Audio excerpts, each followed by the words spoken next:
জয় শ্রীকৃষ্ণ বন্ধুরা, গল্পকাহিনী চ্যানেলে আপনাদের স্বাগত জানাই। আজ এই ভিডিওতে আমি আপনাদের জন্য ভগবান শ্রীকৃষ্ণ ও তার একনিষ্ঠ ভক্তের এক অতুলনীয় কাহিনী বলতে চলেছি।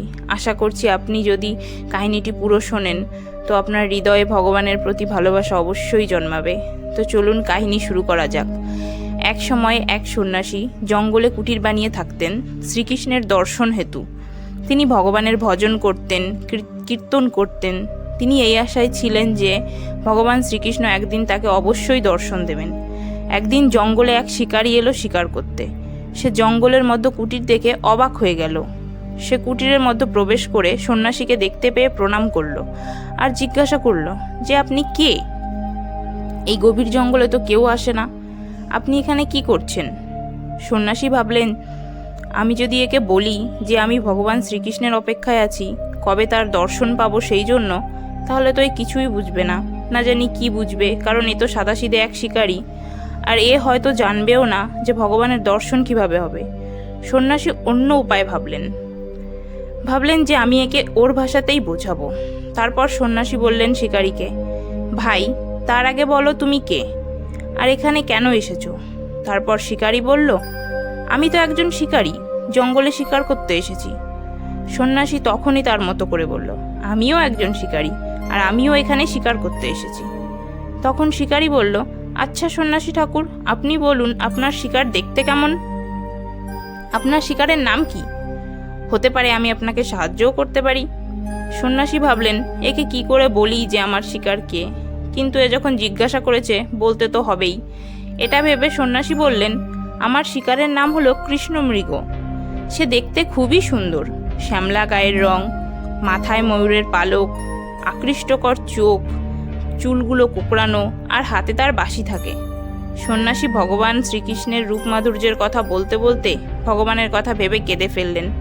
তখন শিকারী বললেন, বাবা কেঁদো না, আমি আপনার শিকার ধরে আনবো, আর আপনার সামনে প্রতিজ্ঞা করছি যতক্ষণ আমি আপনার শিকার ধরে না আনবো ততক্ষণ জল গ্রহণ করব না, আর আপনার কাছেও আসবো না।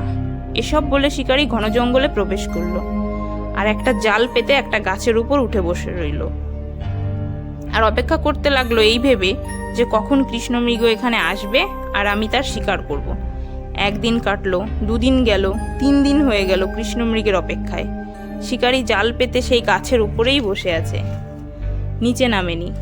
খিদেও পাচ্ছে, তেষ্টাও পাচ্ছে, ঘুমও পাচ্ছে, কিন্তু শিকারী তবুও তার সিদ্ধান্তে অনড়। কৃষ্ণমৃগকে সে শিকার করেই ছাড়বে। 3 দিন ধরে না খেয়ে কৃষ্ণমৃগের অপেক্ষায় থাকতে দেখে ভগবান শ্রীকৃষ্ণের তার উপর দয়া হলো। ভগবান শ্রীকৃষ্ণ ভাবলেন যে এ আমার অপেক্ষায় 3 দিন ধরে গাছের ওপর না ঘুমিয়ে না খেয়ে বসে। তার পূর্ণ বিশ্বাস আর অনড় সিদ্ধান্তে ভগবানের করুণা হলো। ভগবান শ্রীকৃষ্ণ ধীরে ধীরে বাঁশি বাজাতে বাজাতে এলেন, আর তার পাতা সেই জালে ইচ্ছে করেই ধরা দিলেন। যেই শিকারী গাছের ওপর থেকে বুঝতে পারল যে পাতা জালের ফাঁদে শিকার ফেসেছে, তখনই দেখল ভগবানকে, যে সন্ন্যাসী ঠাকুর তার শিকারের যেমন বর্ণনা দিয়েছিলেন এনাকে ঠিক তেমনই দেখতে। তখন শিকারী জোরে জোরে চিৎকার করতে লাগলো, পেয়েছি, আমি শিকার পেয়েছি। শিকারী তাকে জালে ভালো করে বেঁধে কাঁধে তুলে নিল। তারপর বলতে লাগলো, 3 দিন ধরে তোমার অপেক্ষায় না খেয়ে বসে আছি, এখন আর যেতে দেব না। এমন করে বেঁধেছি পালাতেও পারবে না। তারপর এসব বলতে বলতে সন্ন্যাসীর কুটিরের সামনে পৌঁছালো। কুটিরের সামনে পৌঁছে সন্ন্যাসীকে ডাকতে লাগলো, বাবা, ও বাবা, আপনার শিকার ধরে এনেছি। সন্ন্যাসী তাড়াতাড়ি দরজা খুললেন, আর যখনই ওই শিকারীর কাঁধে ভগবান শ্রীকৃষ্ণকে বাধা দেখলেন, তিনি দেখতেই থাকলেন যে ভগবান শ্রীকৃষ্ণ তার জালের মধ্য থেকেই হাসছেন। শিকারী বলল, আপনার শিকারকে ধরে এনেছি, খুব কষ্টের পর মিলল। আজ সন্ন্যাসী পুরো অবাক। সেই শিকারীর সামনে বসে পড়লেন আর কান্না করতে লাগলেন। সন্ন্যাসী বলতে লাগলেন, আমি আপনার দর্শন পাওয়ার কত চেষ্টা করেছি প্রভু, আর আজ এই শিকারীর জন্য আমি আপনাকে পেলাম প্রভু। ভগবান বললেন, সন্ন্যাসী, তুমি চিন্তা করো না, এই শিকারীর ভালোবাসাও কম নয়, এর বিশ্বাস ভাবও খুব বেশি, এর বিশ্বাস তোমার থেকেও বেশি। যখন 3 দিন হয়ে গেল না খেয়ে আমার অপেক্ষায় এই ভেবে বসেছিল যে কৃষ্ণমৃগ আসবে আর আমি ওকে ধরে সন্ন্যাসীকে দিয়ে দেব। আমি তো আমার ভক্তের অধীন। সন্ন্যাসী, আর একটা কথাও বলি, তোমার ভক্তিও কিছু কম নয়, তোমার দর্শনেই শিকারি পেয়েছে, তাই আমি ওর কাছে 3 দিনেই ধরা দিলাম। সন্ন্যাসী দর্শন করেছে বলেও আমি 3 দিনে আমাকে পেয়েছে। ভগবান শ্রীকৃষ্ণ সন্ন্যাসীকে আশীর্বাদ করে অন্তর্ধান হয়ে গেলেন। একবার ভালোবেসে বলুন জয় শ্রীকৃষ্ণ। বন্ধুরা, ভগবান শ্রীকৃষ্ণ এমন কৃপা করেন, এরকম অনেক লীলা করতে থাকেন।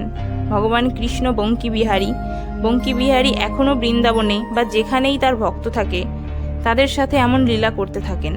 ভগবান শ্রীকৃষ্ণের ওপর পূর্ণ আস্থা রাখলে তিনি তার ভক্তের কাছে নিজেই ধরা দেন। তো বন্ধুরা, আশা করছি কাহিনী আপনাদের ভালো লেগেছে। ভালো লাগলে ভিডিওটি লাইক করুন, বন্ধুদের সাথে শেয়ার করুন আর চ্যানেলটি সাবস্ক্রাইব করুন। ভালো থাকবেন, সুস্থ থাকবেন। জয় শ্রীকৃষ্ণ।